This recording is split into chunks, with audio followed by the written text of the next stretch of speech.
Welcome to the Principles of Management course, week 4. Communication is the manager's job. Today's complex business environment depends on effective communication. Managers spend approximately 80% of their day communicating. 48 minutes of every hour is spent either on the telephone, communicating online, or talking informally. Communicating with candor.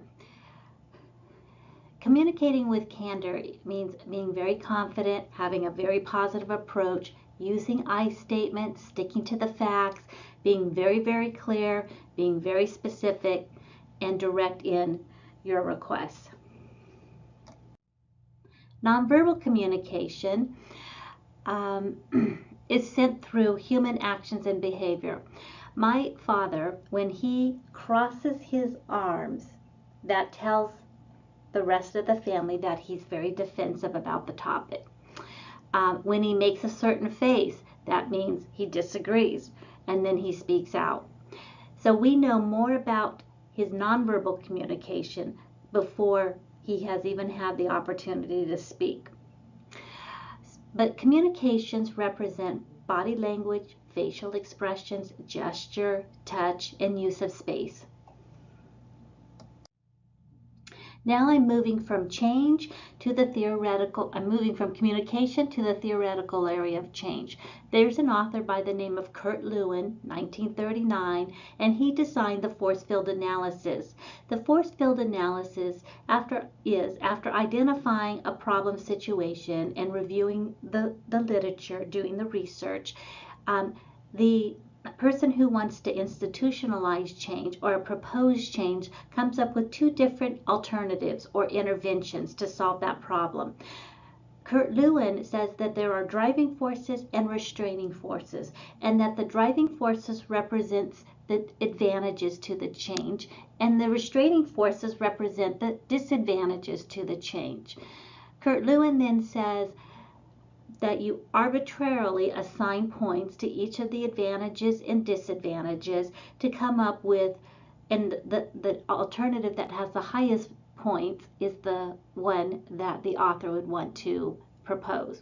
So this is a visual and about this great model here. And then of course we all resist change. So I'm going to start by defining the need for change. The definition, in a nutshell, is the disparity between existing and desired performance level. And some reasons why individuals resist change. And I'm going to just give you a few nuggets. The proposed change may impact an individual. It may be that the skill set needed for this proposed change, the incumbent serving in that role, may have some of the skills or may not have any of the skills, and that person might resist change because it may impact their employment. A lack of understanding of the change, so it's very, very important that you communicate and that those who are impacted by the change have an opportunity to ask questions.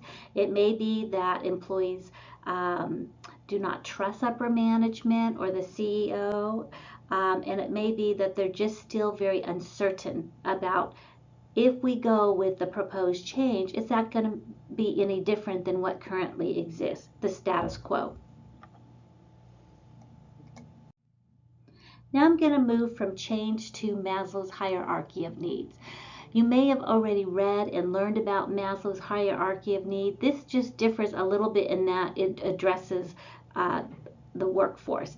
And so Maslow is basically saying that each of these 5 levels of change cannot be fulfilled until, let's say, esteem needs. That the esteem needs cannot be fulfilled until the physiological, the safety, the belonging needs have been met. There's also an individual by the name of Alderfer. He, after Maslow came up with his theory, decided to modify Maslow's theory in an effort to simplify it and respond to criticism about the lack of empirical verification of Maslow. And so he comes up with something that parallels with Maslow's, and it's called the ERG theory by Clayton Alderfer. And the E stands for existence needs, the R stands for relatedness needs, and the G stands for growth needs. And the existent needs is the physiological need that's identified with Maslow, so physical well-being. The relatedness need is a sense of belonging, satisfactory relationships in the workplace. And the growth needs is that individuals would have an opportunity to have growth both in their professional and personal life. This next theorist, motivational theorist, is McClellan.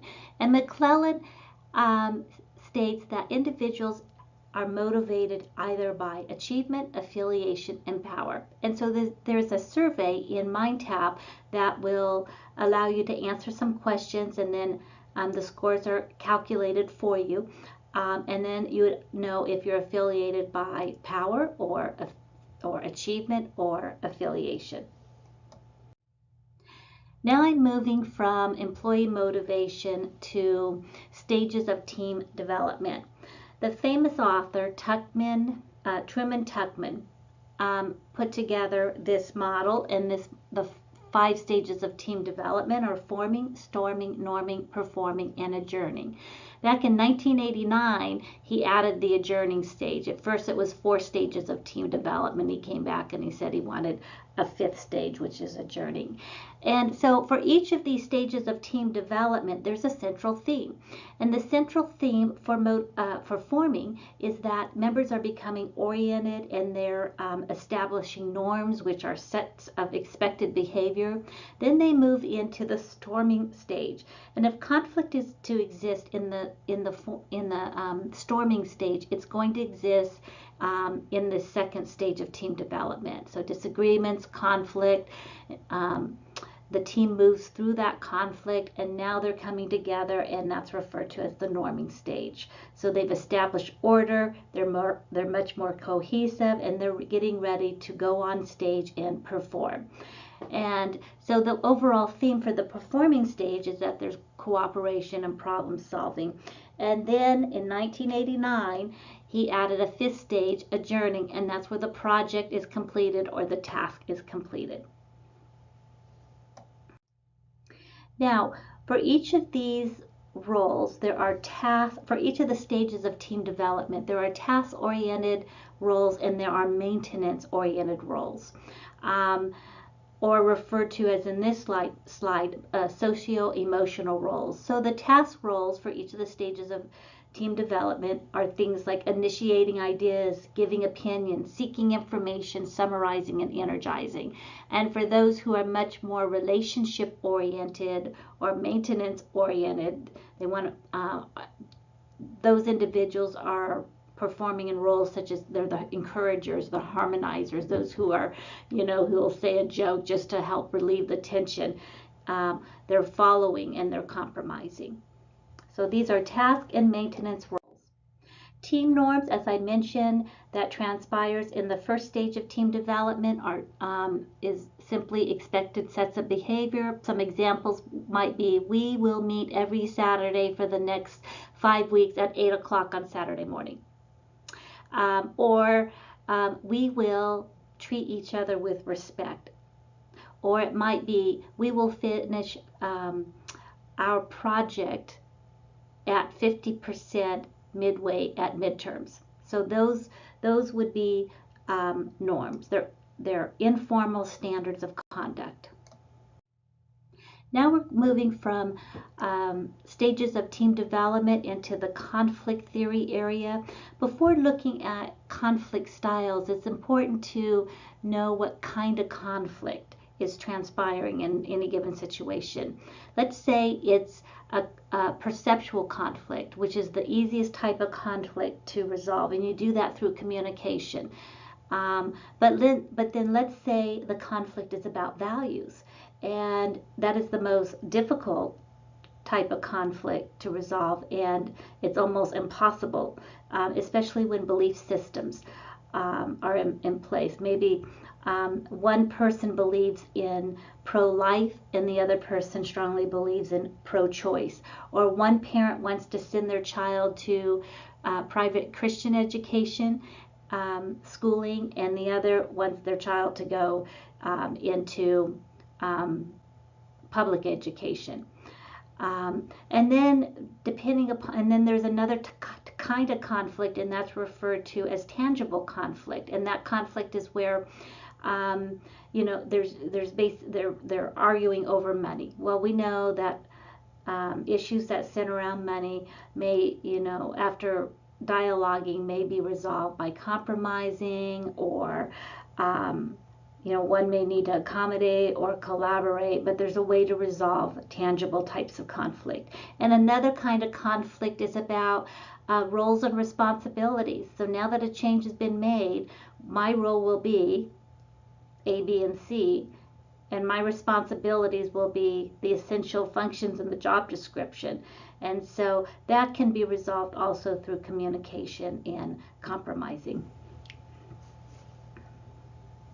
So the the 5 styles in terms of handling conflict are dominating, my way, or no way. These are the 2 most difficult. Avoiding, not addressing or dealing with the conflict at all.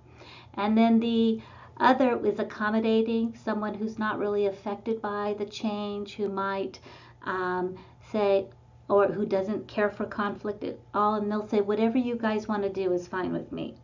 Or collaborating, our way, but the goal is to strive for compromising, your way and my way, halfway.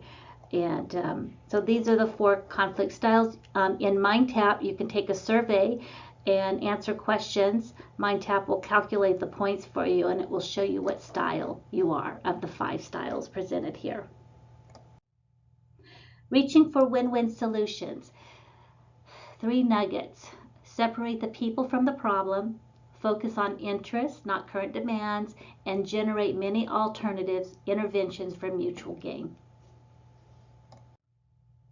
Now we have your organizational behavior concept paper, and the point allocation. You will have an introduction and including a thesis statement for 20 points. You'll describe the various theoretical areas that we've just addressed: communication, change, employee motivation, leading teams in conflict, and that's 100 points. I have a rubric that will show you how to formulate your paper. And then application of the theoretical areas, and you have 3 options. You can say, this is what I have observed, or this is how I would apply the information. So application of theoretical areas listed above to an organization. So you just list how you would apply, or your observation.